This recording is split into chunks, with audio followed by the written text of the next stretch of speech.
প্রকৃত মুসলমান না হইয়া কবরের মধ্যে আসবা না কে বলেছেন? এই রাগ করতেছেন আপনারা, বলছেন কে? আল্লাহ পাক রব্বুল আলামিন বান্দাদেরকে দিবে বান্দারা খবরদার প্রকৃত মুসলমান না হইয়া কবরের মধ্যে আসবা না। কেন? দুনিয়ার মানুষ তো আল্লাহ তাআলার জন্য পাগল, দুনিয়ার মানুষ তো আল্লাহকে সবাই ভয় করে। রাস্তার মধ্যে টাকা থাকলে দেখা যায় দড়ি বাবা, ও বাবা তুমি কেন এত দড়ি করে আসলো? আমি আল্লাহকে ভয় করি। রাস্তার মধ্যে সব পেয়ে চোখের মধ্যে শুয়ে থাকে শীতের মৌসুমের মধ্যে। ও ভাই এই শীতের মধ্যে তুমি কেমন এরকম ভাবে তুমি শুয়ে আছো? তোমার কি শীত লাগে না? বলে না না না, জান্নাত কামাই করার জন্য আল্লাহকে ভয় করি।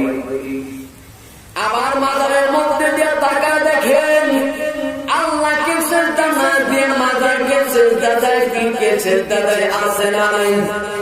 একটু জোরে বলি আছে না নাই? মাজারকে সেজদা দেয়, পীরকে সেজদা দেয়। মাজারের মধ্যে গিয়ে বলো ভাই কেন মাজারের মধ্যে সেজদা দাও? কেন পীরের দরবারের মধ্যে সেজদা দাও? কয় আল্লাহকে ভয় করি, ইত্তাকুল্লাহ, জান্নাত পাওয়ার জন্য। আবার 5 ওয়াক্ত যারা নামাজ পড়ে, ও ভাই নামাজ কেন পড়ো? কয় 5 ওয়াক্ত নামাজ পড়ি আল্লাহকে পাওয়ার জন্য। 5 ওয়াক্ত নামাজের ভাগে ভাগে তাহাজ্জুদের মধ্যে যখন কেউ দাঁড়ায় যায়, ভাই 5 ওয়াক্ত নামাজ পড়লেই তো হয়। তাহাজ্জুদ নামাজের মধ্যে তুমি কেন দাঁড়ায় গেছো? জলদি করিয়া বল। ডাক দিয়ে কয় একমাত্র আমি আল্লাহ রাব্বুল আলামিনকে ভয় করি, ইত্তাকুল্লাহ।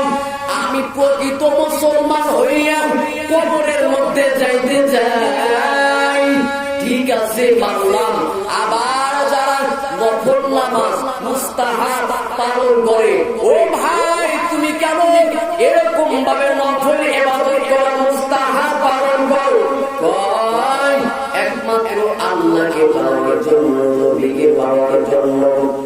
একটা মানুষ মাজারের মধ্যে সেজদা দেয় আল্লাহকে ভয় করে, আল্লাহকে পাওয়ার জন্য। সব করে থাকে আল্লাহকে পাওয়ার জন্য। 5 ওয়াক্ত নামাজ পড়ে আল্লাহকে পাওয়ার জন্য।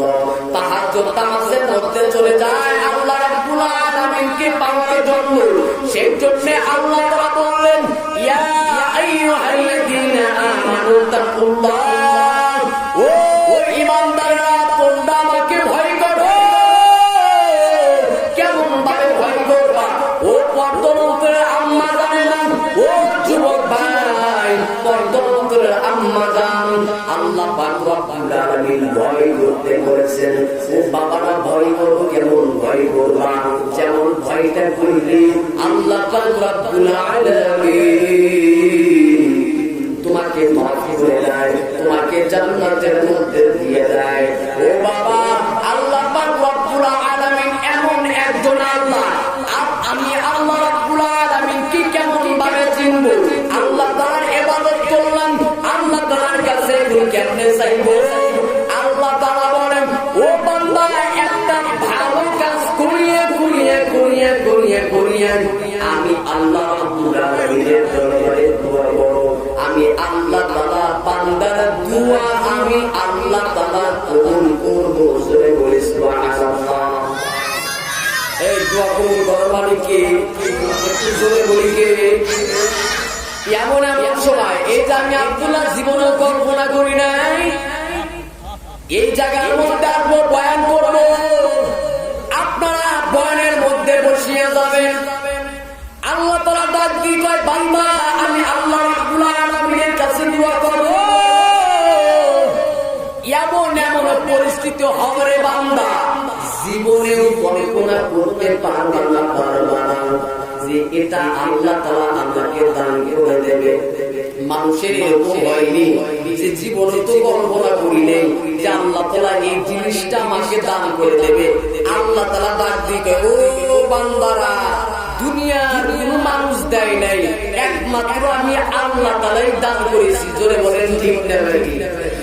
দুনিয়ার কোন মানুষ কাউকে খাওয়ায় খায় না, খাওয়াই কে? একটু জোরে বলি গে। দাওয়াতের মধ্যে চলে গেলে অনেকেই কয় গরুর গোশত খাইতে পারি না, কেন? কয় আল্লাহ তাআলা রিজিকে রাখে নাই, যার কারণে গরুর গোশত তার জন্য আল্লাহ হারাম করে দিয়েছেন। কথা বলে ঠিক নেবে ঠিক। আল্লাহ তাআলা বলেন, ও বান্দারা, যদি আমাকে মনে প্রাণে বিশ্বাস করো, ইত্তাকুল্লাহ, আমি আল্লাহকে ভয় করো, আমি আল্লাহ পাক রব্বুল আলামিন বলে দিলাম, আমি আল্লাহ তাআলা তোমাদেরকে মাফ করে দেব। জোরে বলি সুবহানাল্লাহ। এখন আমরা যে এখানে বসেছি কোন নিয়তে বসেছি? বক্তার সুর শোনার জন্য, নাকি বক্তার চেহারা দেখার জন্য, নাকি আমলের নিয়তে? আল্লাহ তাআলা তাও বলেন, ওয়াসিলামা ফিসসুদুর, বান্দারা আমার অন্তরের মধ্যে যা আছে আমি আল্লাহ কিন্তু জানি। কথা বলেন ঠিক ঠিক। আল্লাহ পাক রব্বুল আলামিন জানেন। এই যে বাংলার জমিনের মধ্যে এত ওয়াজ মাহফিল কেন হেদায়েত হয় না? কারণ একটাই, বান্দার মনোযোগ সহকারে শোনে না। বান্দা মনোযোগ সহকারে শোনে না। আজকে হাফিজুর আসলে, আব্দুল খালেক শরীয়তপুরি আসলে, ইলিয়াস আসলে মাঠ ভরে যাইতো, কেন? কয় দেখার জন্য গেছে, আমলের নিয়তে যায় নাই। কথা বলেন ঠিক ঠিক।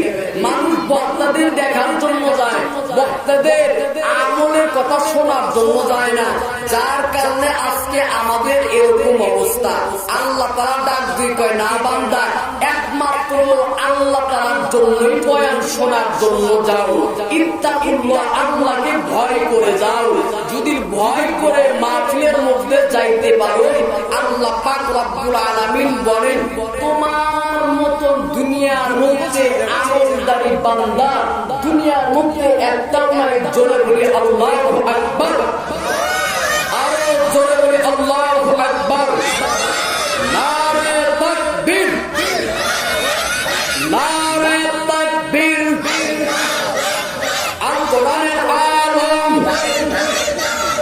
আল কোরআনের আলম, আল হাদিসের আলম, দুনিয়ার মুসলিম, দুনিয়ার মুসলিম। নারে তাকবীর, নারে তাকবীর। তাহলে দুনিয়ার মধ্যে এমন এমন এমন এমন দোয়া আছে, আর আল্লাহ তাআলা বলেন, আর-দুআ মুখরুল ইবাদত। জোরে বলি আল্লাহু আকবার। আল্লাহ তাআলা বলেন, দুআই একমাত্র ইবাদত। ও বান্দারা, দুয়ার মাধ্যমে আমি আল্লাহ তাআলার কাছে সাহায্য চাও, আমি আল্লাহ তাআলা তোমার দুয়াকে কবুল করে ভরপুর করে দেব। জোরে বলি সুবহানাল্লাহ। হযরতে ওমর বসে আছেন, হঠাৎ করে একজন ব্যক্তি যায়, তার বাচ্চাকে চুমা খাইতে খাইতে খাইতে খাইতে যায়। হযরতে ওমর ডাকতে বলতেছেন, বাবা, দুনিয়ার মধ্যে তো অনেক বাবা দেখেছি, এরকম তো বাবা কখনো দেখি নাই, সন্তানকে এত মহব্বত, এত আদর। ওই ব্যক্তিকে ডাকতে বলতেছেন, ও ভাই, তুমি তোমার সন্তানকে এত আদর কেন করো?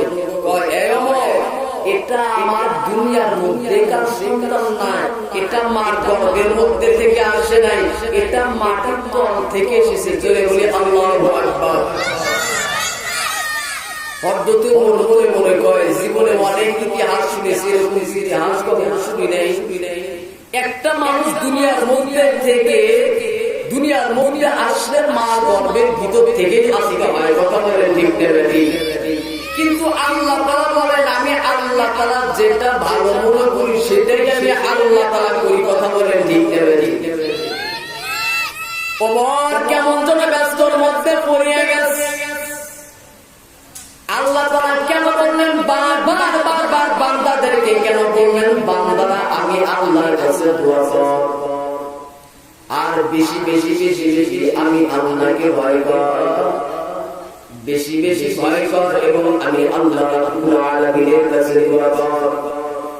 এমন এমন জিনিস আমি আল্লাহ তাআলা তোকে দান করব বান্দা,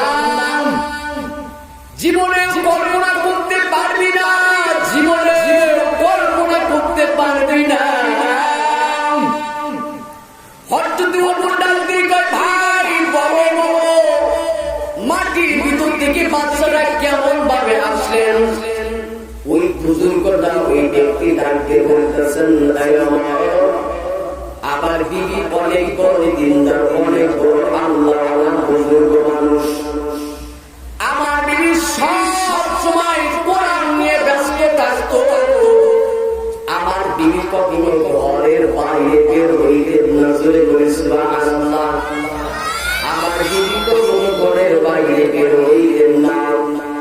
আমি আমার বিবিকে বারবার প্রশ্ন করেছিলাম, বিবি কোরআন নিয়ে কেন ব্যস্ত থাকো?